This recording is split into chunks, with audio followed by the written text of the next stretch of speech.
Got the power steering gearbox out of the Buick here, which if you want to check out our prior build on the channel, we built the car for the 3K Hoopty Challenge that they put on at the Zip Tie Drags. Roadkill does. Great series. You can check it out. But anyways, got a seal leak here, so this pitman arm needs to come off. If you have any experience with pulling pitman arms, I'm sure you've tried out the Harbor Freight pitman arm puller. It's a piece of shit. Don't buy it. I love Harbor Freight, but there are some things that are good and some things that are not good. Well, the problem with the Harbor Freight one is you'll load it up and it'll break off these ears. I've probably broken 5 of them at least. I used to buy them 2 at a time for when I broke one, and you'd have to load it up and then just bang on the side or try to cut the pitman arm if you were replacing it. This, we don't need to replace pitman arm, obviously. We're just putting a seal in it.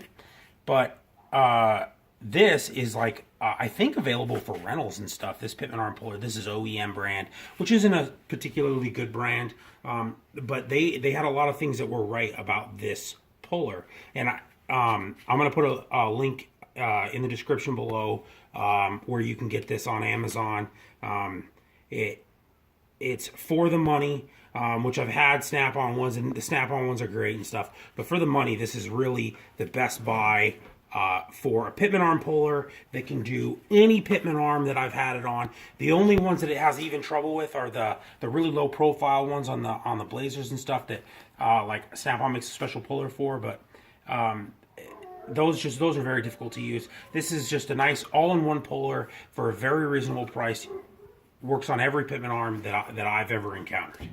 But you're gonna see if this will get it off. I don't think we've ever had this pitman arm off. No, never had it off. I don't think we've ever had this pitman arm off. So it's been on there presumably. So it's a '96 Buick. So maybe for 22 years. We're gonna see how this does it getting it off.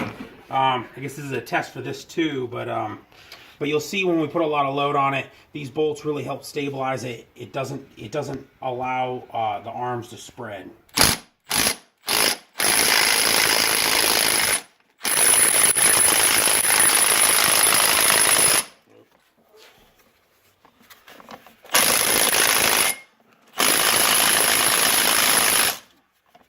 We're gonna have to tighten these up. Once you get it, go ahead and hold on. So, Noah made a good point here. Whenever we like applying loads, it doesn't hurt to put a little shitty anti-seize on there. Gotta have the lube for all the loads we apply. But he did want me to try this one more time before we go to the big boy impact. Gotta give this thing a fair chance. Here we go. We're gonna give it one more shot.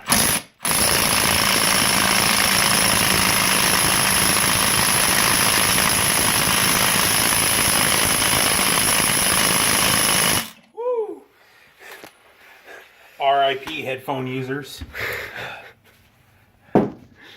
Alright, so we got the big old 1/2-inch electric.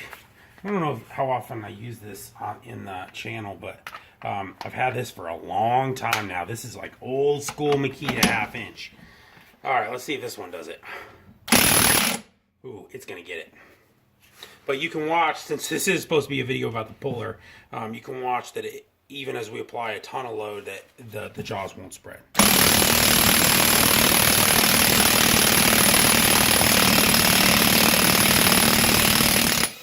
Boom. Done. Alright, yeah, again, this is my favorite one.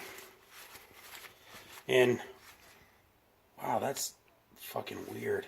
Like how inset the seal is. Guess I've never done a lower seal kit on one of these gearboxes. Yeah, if you're a super cheap ass and you don't want to replace the whole gearbox, like if there's not a lot of play in the gearbox, but you need to fix the leak, you just buy a lower seal kit. It's like a couple dollars to buy a lower seal kit.